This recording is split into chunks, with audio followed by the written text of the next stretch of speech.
Hello and welcome to the Not Too Shabby Shop YouTube channel. My name is Lynn and today I'm going to create a little pop-up box actually I'm combining both the stamp and die of the month Critter Pops and one of the stamp sets from the Strawberry Goodness box of the month. I just really love these strawberry characters, and so I thought they would be fun to mix in with the Critter Pops.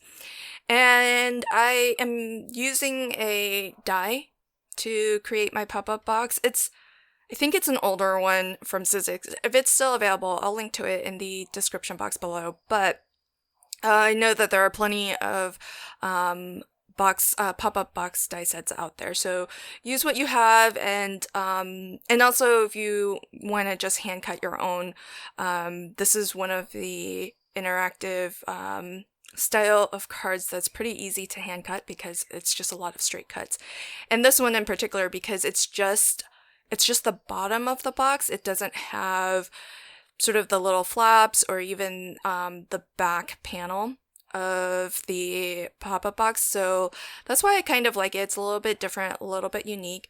The other thing that's a little bit different about it is that it does have this extra fold on the side, and I don't show myself doing it in this video, but it gives you two options or two ways to fold this down.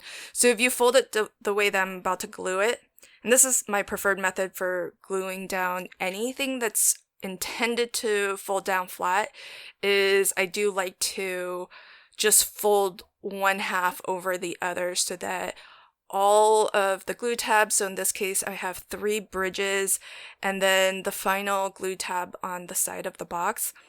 I find when I do this method where I just close the other side down on top of the remaining flaps, it really ensures that the card will fold down flat. Because when I try to attach it in mid-air, for example, while it's kind of open as a box, inevitably it doesn't fold down flat for me. So I love I prefer to make my pop-up boxes this way, and that way all of the glue tabs will find the perfectly correct location on the opposite end of the box.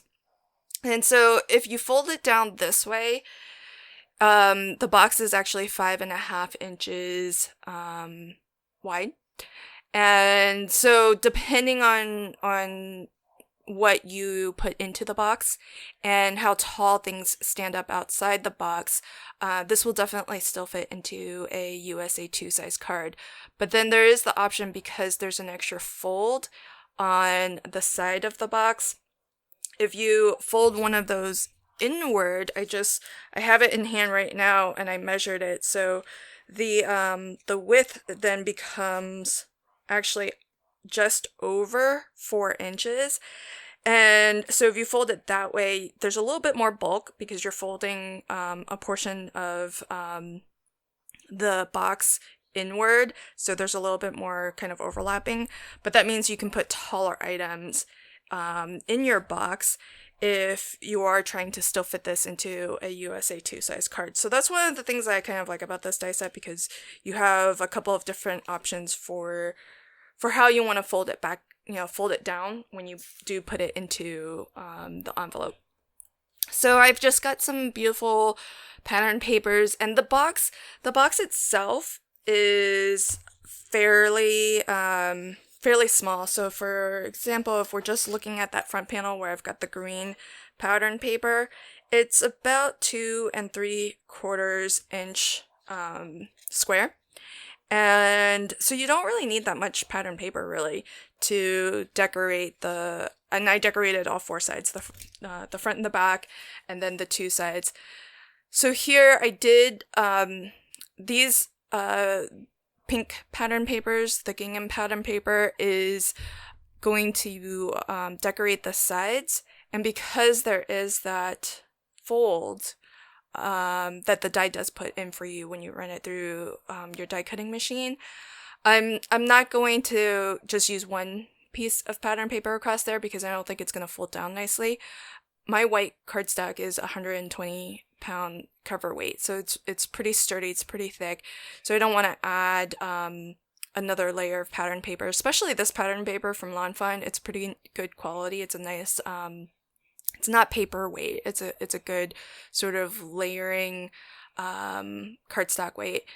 And so I've cut these down in half, and I'm leaving a little bit of a white border all the way around, including the middle where that fold is. So that way, if I do choose that option of folding it down there, it's not going to, it'll still fold easily because it doesn't have that extra layer of pattern paper.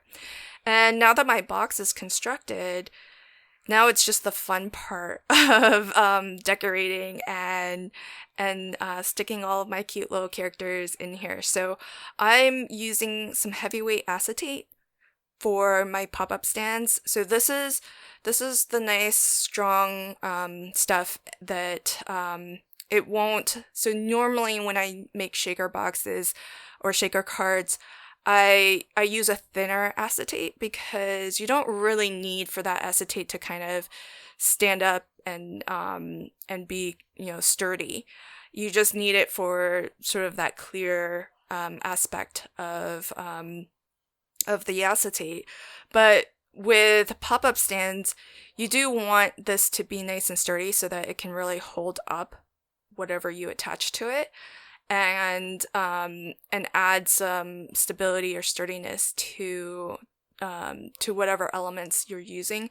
And also later you'll see that I attach some of the sentiments that come in this month's stamp and die of the month, and there are dies, coordinating dies, that will cut out all of the sentiments too, which I think is really cool. And so with those just hanging out sort of mid-air, having a nice strong acetate is important, because then it's not going to kind of flop over with the weight of that extra bit of cardstock. So I'm going to start off by making sure that my 3 critter pops are prominently displayed.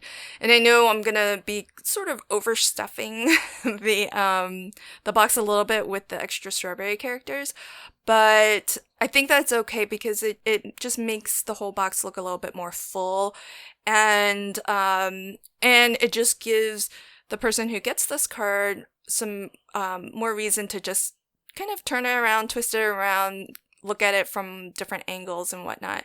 So I think it just makes it a little bit more fun to sort of tilt it, turn it, and check out what else is in there. And so I have this is where I put one of the sentiments, and I'll be using 2 of them. And red line tape is really good for this too because it's nice and strong. So you don't need a ton of it. That's why I just have a couple strips to attach at the bottom, the stand, to my bridges.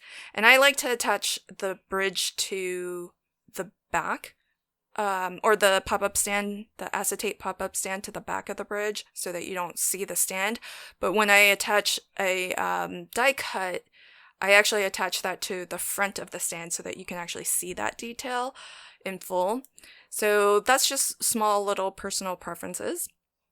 And my last little touch here will be the "You're Cool" sentiment. And I like attaching these so that they look like they're kind of hanging out midair. And that just makes it look a little bit more interesting and fun, I think, because on a cursory pass, it does really just look like it's in midair. But of course, when you see it close up, you can see the acetate.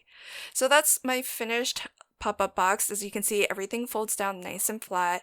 And again, you can tuck in one of those sides if you just push inwards, and that would fold down even smaller. So I hope that you enjoyed my card today, and here are a couple more videos you might also enjoy. Thanks so much. Don't forget to like, share, and comment. If you haven't already, consider subscribing to the Not Too Shabby Shop channel so that you get notifications whenever new videos are posted. Thanks so much. Until next time, happy crafting and have a fantastic day. Bye.